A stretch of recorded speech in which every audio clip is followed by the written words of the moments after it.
Welcome to another Reference Wednesday featuring Graphite Studios. The pack we'll be using today is a splash art female pose for reference pictures. This is a clothed one, so it's a bunch of dynamic poses intended for dynamic illustration. It's gonna be great for splash art, comics, movie posters, what have you. They're really high resolution, a lot of detail, great lighting, good shadow shapes, and foreshortening. Some really cool poses. All right, let's get to some warm-up drawing. The link for this reference pack is down below in the description. If you use code Aldoori, I believe you get a 20% off discount. I'm using an app called Gesture Drawing. The link is in the description for this app. Okay, so 8.5 by 11, 300 DPI file, 5 minutes. Selected the folder. Let's click Let's Draw. Let's see what happens. Okay. All right, new layer. Let's make it smaller so I'm not too focused on details. Feel free to draw along. I might be talking while drawing and explaining some things, and sometimes I just get quiet. But the idea is that we're trying to do this kind of weekly thing where we're using reference to warm up for the day, or maybe even start some sketches for potential illustrations, like thumbnails for paintings. Anyway, for this, I'm keeping in mind that it's in perspective, meaning, let me just pause it real quick. We can see the floor, right? It kind of feels like that in the reference. Therefore, the lines, the vertical lines are going to be at this angle, as if it's 3-point perspective. And, you know, I'm exaggerating here, but if you notice the direct line from the shoulder to the foot there, it kind of creates a vanishing point down here somewhere. So I'll keep that in mind as I'm sketching. I keep it a simple wireframe for now. Leave little landmarks for the knee, the ankle. And I'm, you know, taking a lot of liberties with the actual reference.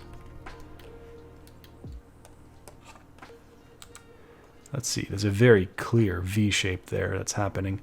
And if you can kind of start to train your eye to kind of see what angles things are taking against a perfect vertical.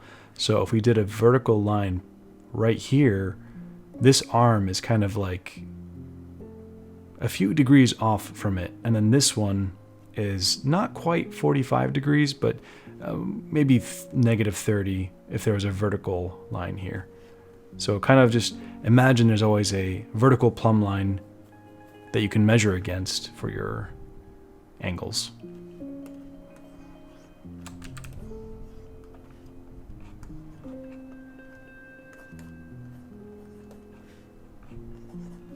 Okay.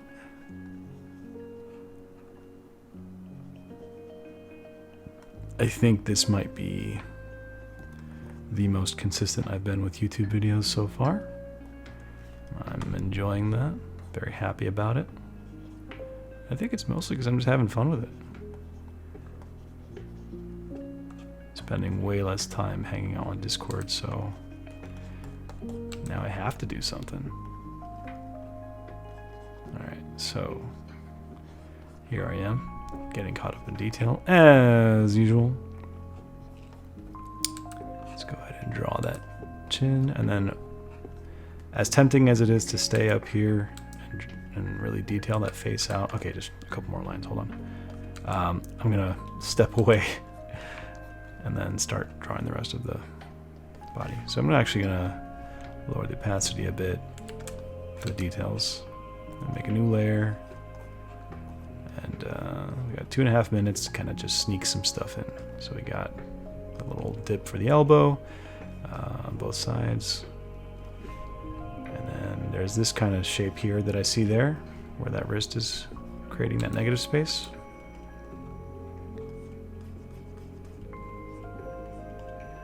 And the weapon.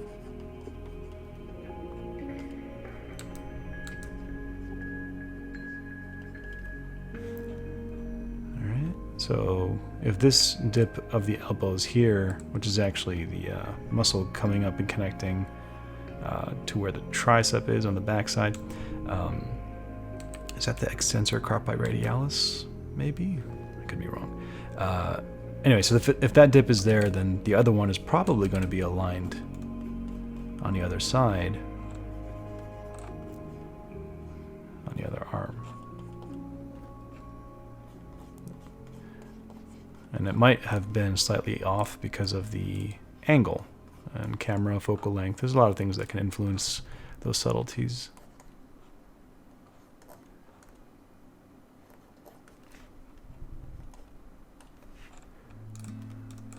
Okay. Alright, little indications of the rib cage there.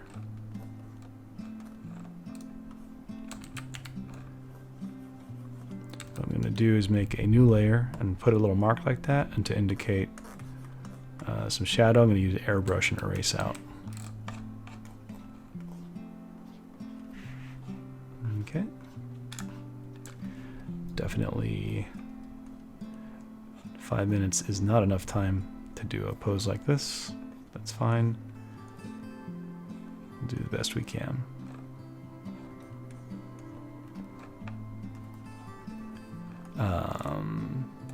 You know, I noticed despite being this consistent with the videos, they are all mostly drawing. I haven't done anything regarding tutorials on painting or color, so I'll keep that in mind for any upcoming videos. But yeah, we just did a really fun sketchbook tour with our good man Cynics. He was kind enough to join on that, as per tradition, for he is in many of my sketchbook tour videos, or at least 2. So that was cool. Very funny too. Alright, this is cool. Okay. So this is definitely a dynamic upshot. You can see the verticals in the background converging to a vanishing point somewhere up here. So to help us, we're just going to lay in some of those perspective lines going up north and just lowering the opacity on that. And I'm going to lay in the collarbone, the sternum, and an indication of the rib cage, just to set up a sort of 3D landmark for us to kind of follow. And you got the sternocleidomastoid, this neck muscle coming out from the pit of the neck where the clavicle bone is centered on. And I can sort of just look at this negative shape and see that it's pretty much a triangle, so that'll help me cheat my way through setting up the position of the face, which is kind of like that. So I do change between drawing what I see in terms of two-dimensional shapes like that that triangle, but also form. So it's like a mix of form, like the thing I did with the rib cage, plus 2D shapes like the triangle, and there's multiple techniques amalgamating into a process of back and forth. Anyway, I'm getting caught up there. So you notice the clothing here kind of creates this ellipse. That shape is really important to indicate the curvature of where we're looking, as if we're looking up at a cylinder, right? Because if it was flat like this, it would kind of imply that the camera is much higher than it is in this reference. All right. Got the muscles.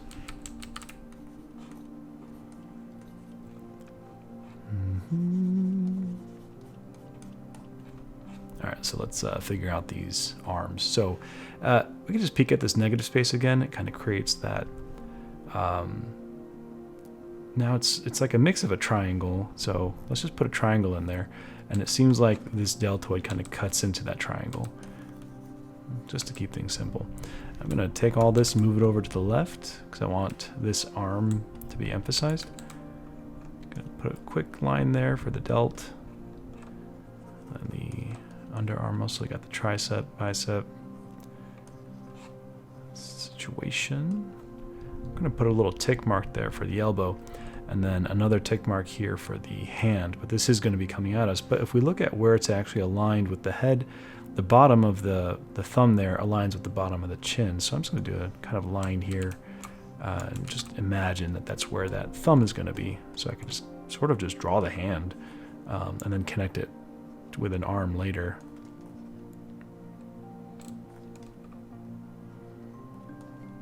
And I'm just going to do an indication of the hand, not too much detail. Ain't got time for detail. Alright. Now with this elbow, I can do a quick swoopy line. Oops, missed. Like that. To indicate the muscles. The muscles underneath. Okay. Bit of a core shadow there. Anyway, and then, you know, it comes together. Let's actually move it back a little bit so we can get that other arm in there. Okay, obvious triangle. Boom, just lay that right in there. I feel like one of these days Ethan Becker's gonna make a video about that. Don't you ever use triangles and negative spaces to find out where your limbs are. I gotta prepare for an attack, just in case. He's a cool guy. He's actually one of the nicest guys I've ever met. Very, very nice. Met him at Lightbox. We had lunch. Cynics was there too. And he gave us a ride back to where we needed to be in his car. And he had the funkiest music. Like this, kind of like, I don't even know if it was country. It was something. It was something. But yeah, very nice guy. Don't believe the persona. Speaking of Persona, my friends have been trying to get me to play Persona 5 for years now, and I finally tried it, maybe, I don't know, like 6 months ago. I can't stand it. I don't like games like that. Alright, so next. Let's just delete those lines. Yeah, too much reading in that game, you know? Same thing with like Cyberpunk and Witcher. Excuse me, this is a life drawing video. Why are you talking about video games? Hey, this is my video, alright? If you don't like it, then mute. Or don't watch. Or go somewhere else. It's all good. We don't need your kind here. Anyway, yeah, so games. But yeah, like side quests, answering questions, and too much reading. Didn't like it. Because Cyberpunk looks beautiful, at least if you have a PC.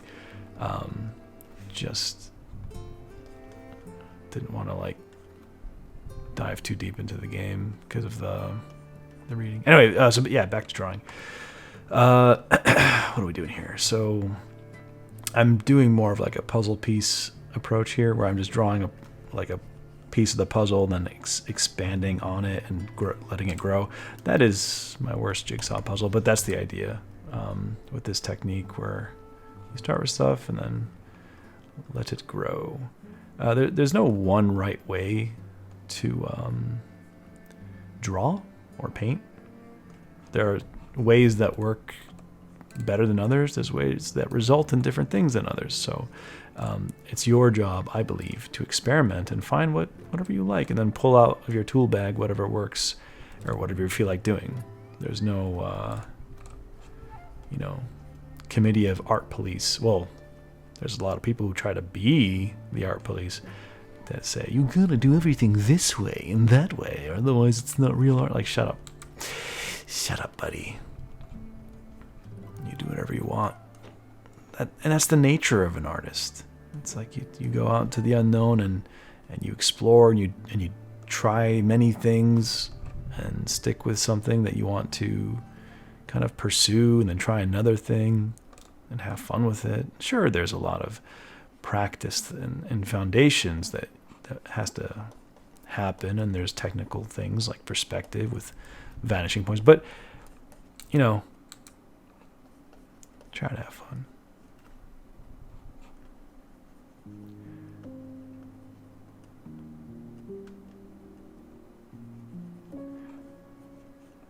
Yeah, this ref pack has multiple models in it. Pretty cool.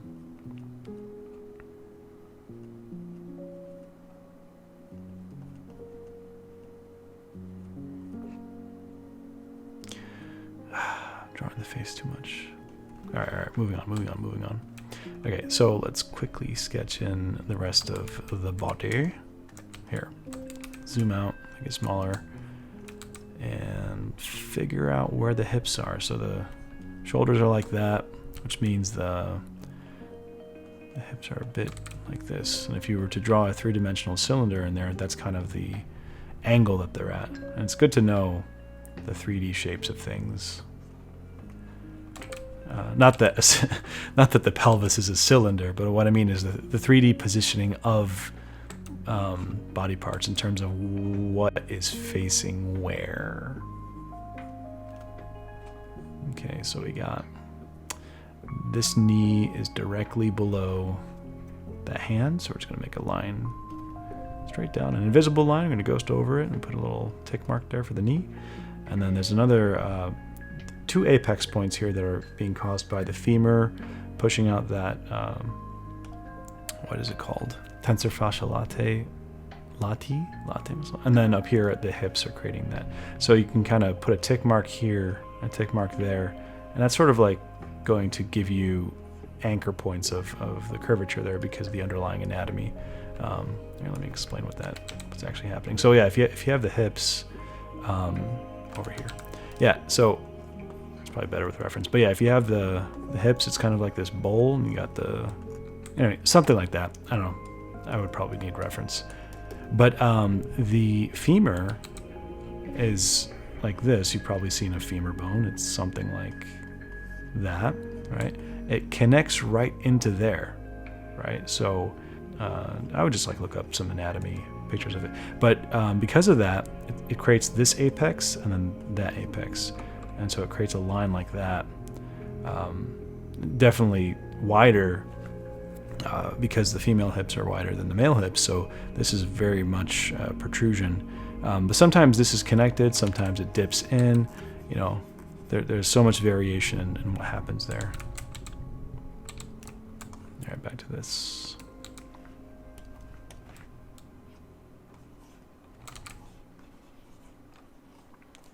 Got a little bit under a minute.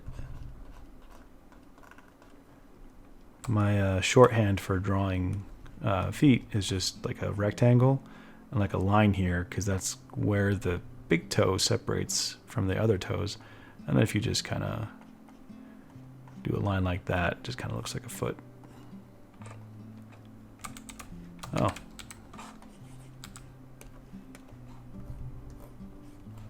Okay.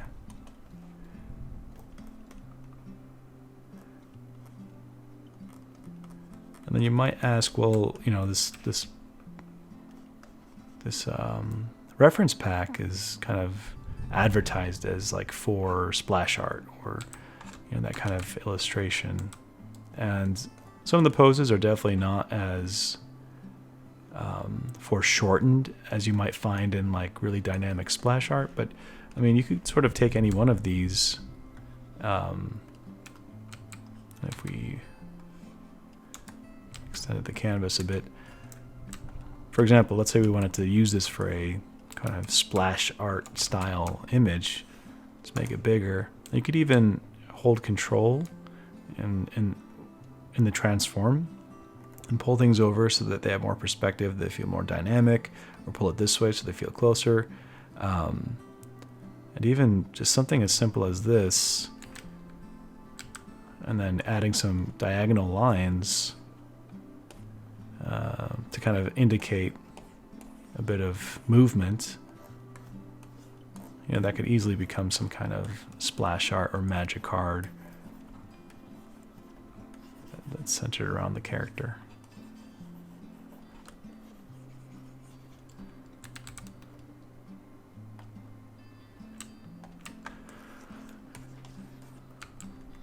You know, whatever, something like that. But, you know, the idea is, you know, if the reference is one way, you could always manipulate it to work towards your favor. To work in your favor? Towards your favor? You know what I mean.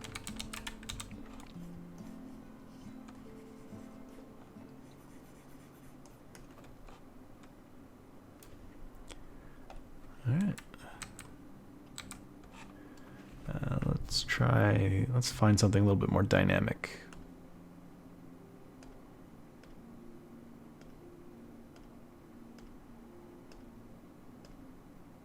All right, here we go. That's a tough one. So I would probably break this down a little bit differently because of the dynamics of it. I could, sit there and look at the negative shapes as I did earlier and try to piece it together like a puzzle. But in this case, I'm going to treat it more three-dimensionally. So this forearm here, I'm just going to do a quick cylinder. That's a bit wider towards the elbow here. I'm going to connect it with a very short cylinder because you don't see much of the bicep here. It's a very small part. And then the bicep, I don't know, what is this? The deltoid kind of is treated like a little bit of a sphere in that position from this view. And from here, I'm going to draw just a ball for the fist. Notice how much space it's taking compared to the rest of the arm. It's pretty big. It's not, you might expect it to be that, but it's actually, in this case, because of the camera, a little bit like this. Okay, and then we could sort of take that angle and perspective and then keep going with it for that sword.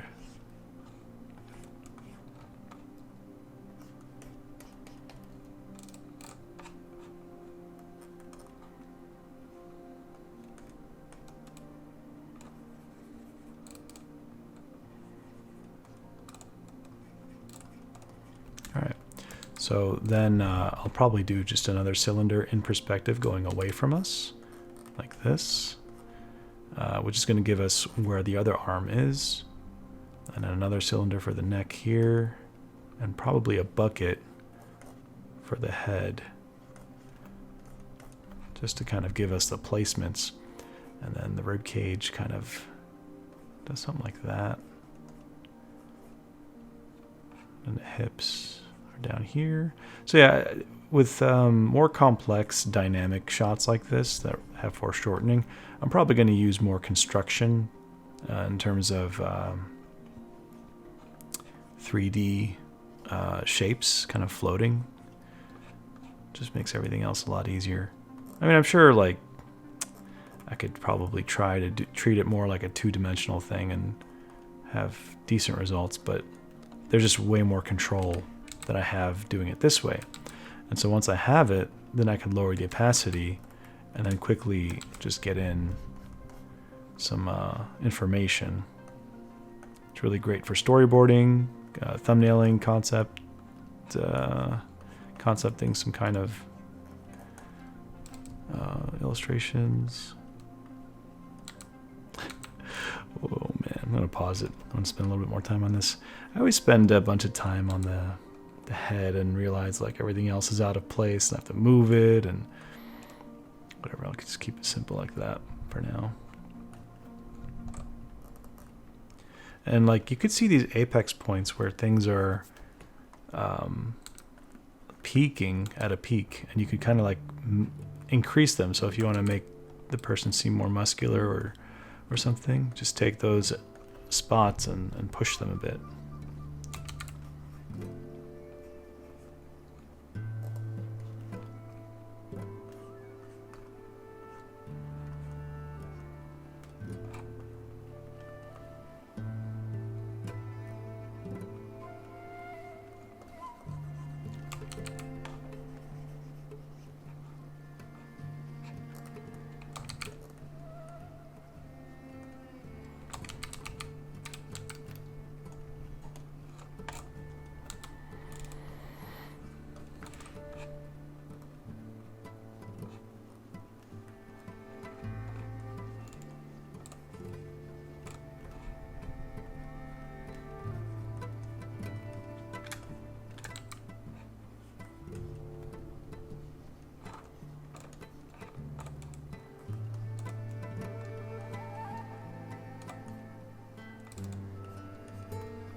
I drew this part way too low. Should be higher, smaller.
think the head should be bigger.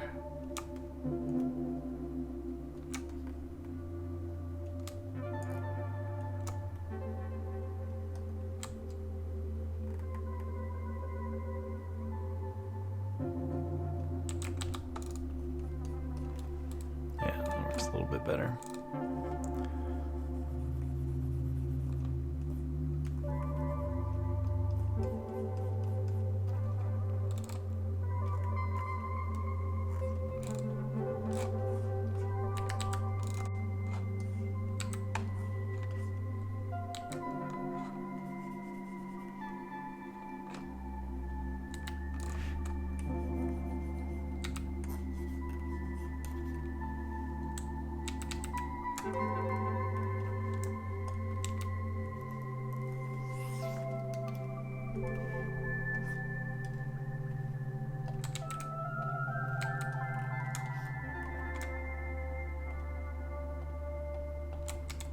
Alright, that's good enough for me.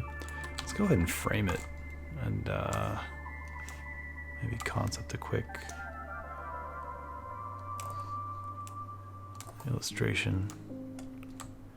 So that's sort of the angle of the reference, although the sword seems to be higher than the eye level in terms of where that part is. I'm going to take this, make it a little bit more dynamic by angling it.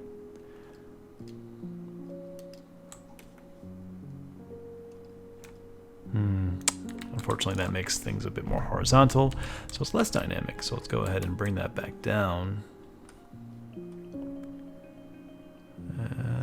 Let's try the other way.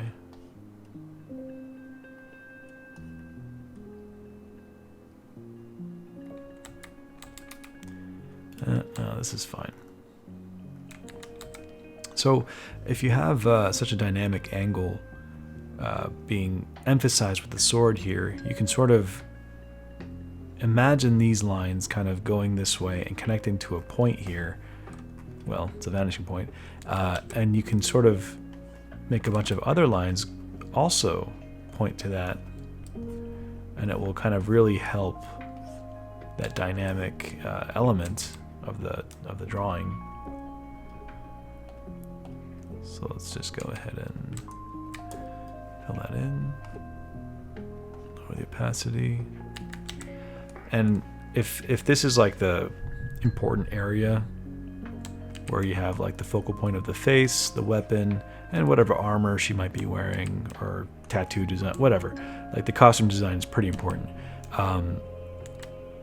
What I would do is sort of introduce background elements that kind of isolate that. What I mean by that is, well, forget what I just said for a second. If this was a movie, sometimes what you see in movies are these like bars that sort of like help frame the wide aspect ratio of you know, the movie.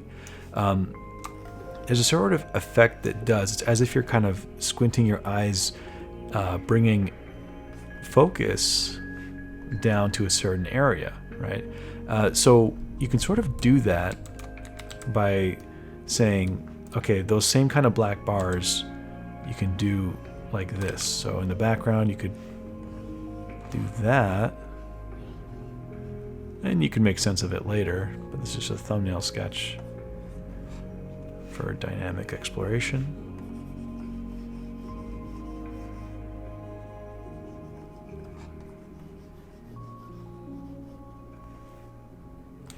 And erase out those lines, and it sort of brings our focus, whoops, to these areas. Literally forcing us to kind of go towards that focal point. Now, it doesn't have to be literally that kind of rectangular shape. You can kind of have a fall off like this, or even change the angles of them. What I would avoid is having a perfect horizontal or a perfect vertical, because that would sort of kill the dynamics of it. You kind of want to use a lot of angles and, you know, kind of explosions and magic and swirly stuff. Although if the sword is kind of coming at us, we'd probably also have some kind of magic coming from it, etc. Anyway, Didn't think I'd spend that much time on that one, but let's carry on. That one's kind of cool. A simple pose to kind of finish things off. So triangle here, triangle there, easy, right? There's another triangle here. It's like taking candy from a baby. And then from that triangle is a line that goes straight up. So this is just copying negative spaces as a technique. So this triangle, I don't know if it's in the right spot, but we'll see. I know it's probably going to be smaller. I could look at the other negative spaces and piece it together that way. Not looking at the design or the actual model at this point. Just trying a different technique of puzzle piecing the negative space. Really good technique to practice.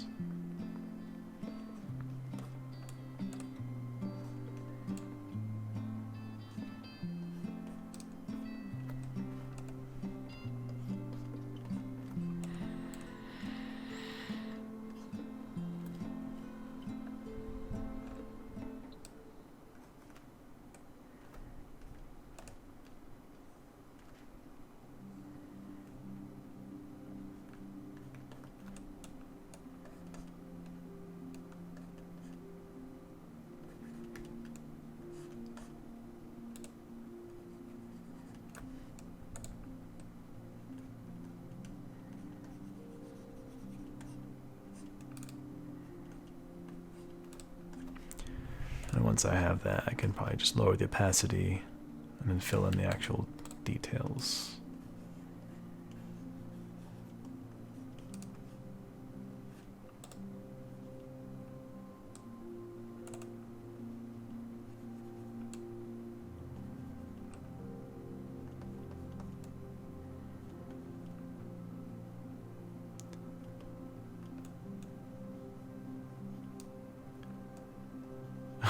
Quite an interesting expression.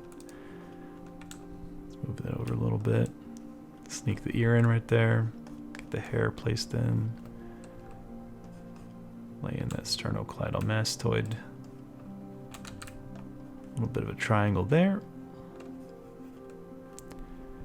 I think I drew the face too small and too low. I'm just going to take all this information and just bring it a little bit higher.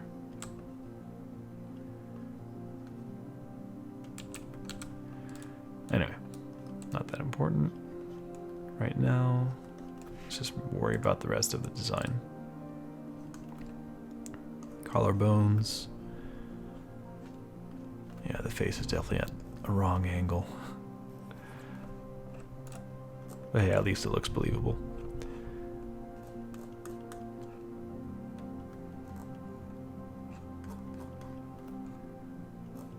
Got 1 minute and 40 seconds left.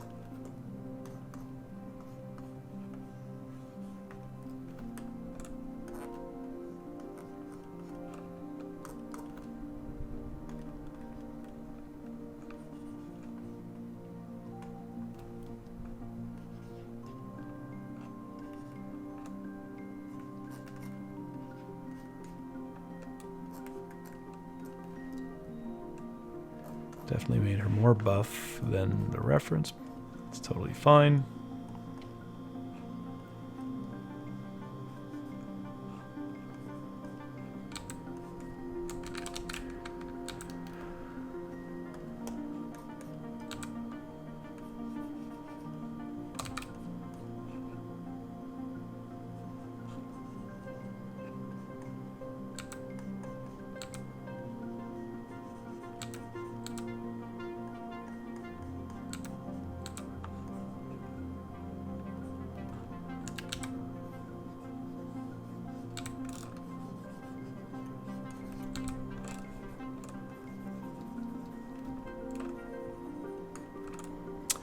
Someone did ask how I'm changing my brush size so quickly. I'm using this little side keyboard called the Designer Deluxe. If you just look up Designer Deluxe keyboard. There's a couple on Amazon.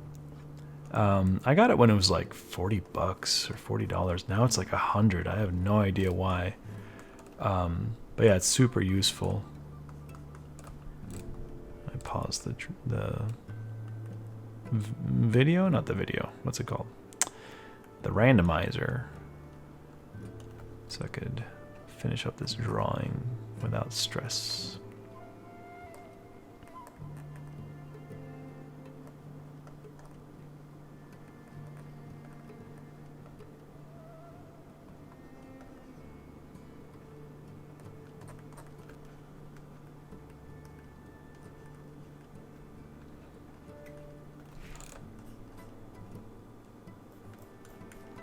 Also, stay tuned.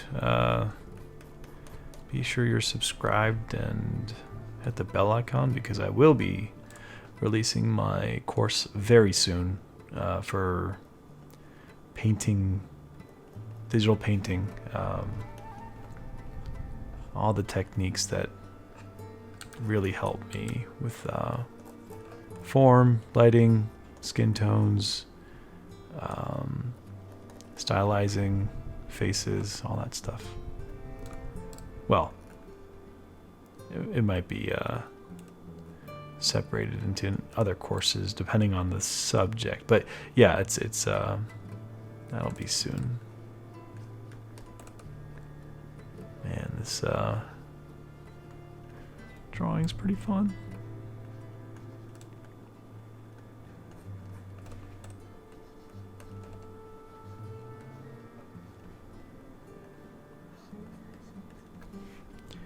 We can go ahead and erase that top half of the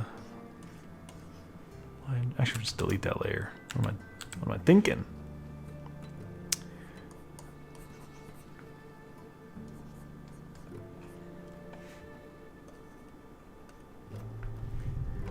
All right, let's fix that head placement. I think.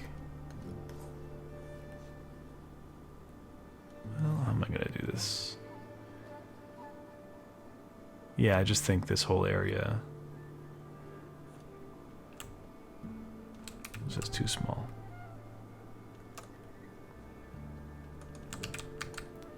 Let's see how it looks flipped. Oh god. Looks really scrunched.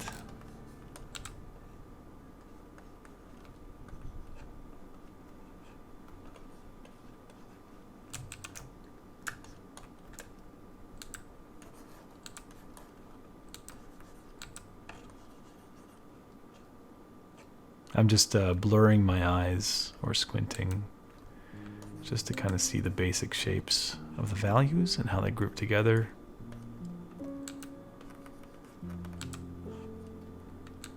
There's definitely a little highlight there.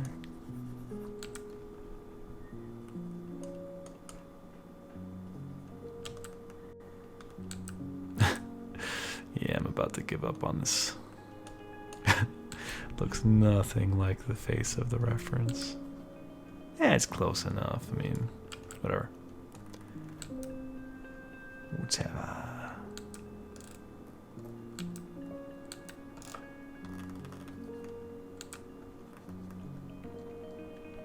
I clearly don't know how to draw. I've given up. All right, cool. That was a good session. Let's go ahead and line them up and see how they all look. Okay, all right, well, we're just gonna put this one in a better spot, probably, I don't know, over here. Yeah, that's good. That's good. All right, it's still in the picture, look. Okay, all right. Oh man. Okay, these are fun. I really like this one, but also this one has a really nice, almost ballerina pose.